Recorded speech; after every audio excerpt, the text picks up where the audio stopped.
নির্বাচনে এবার প্রযুক্তির ব্যবহার থাকবে। ভোট কেন্দ্রে সিসিটিভির ব্যবস্থা করা হয়েছে।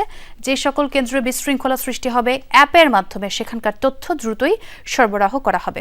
এসব তথ্যই জানিয়েছেন প্রধান উপদেষ্টার বিশেষ সহকারী ফয়েজ আহমদ তৈয়ব। দুপুরে মেহেরপুর শহরে আইটি ট্রেনিং ও ইনকিউবেশন সেন্টার স্থাপনের ফলক উন্মোচন ও গাছের চারা রোপণ কার্যক্রম শেষে তিনি এসব কথা বলেন।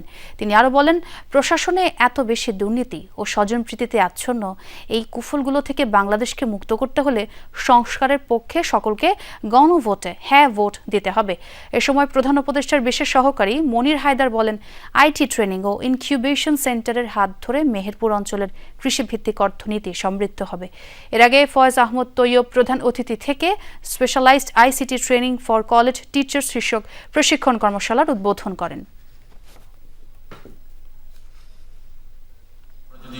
শাসন বিভাগ, বিচার বিভাগ এবং সংসদ এই তিনটাকে আলাদা করতে না পারি, তাহলে ব্যক্তি প্রধানমন্ত্রীর পিএস, তার ব্যক্তিগত কর্মকর্তা, মন্ত্রণালয়ের মন্ত্রী এবং সচিবের চেয়ে বেশি মাত্রায় ক্ষমতাবান হয়ে যায়।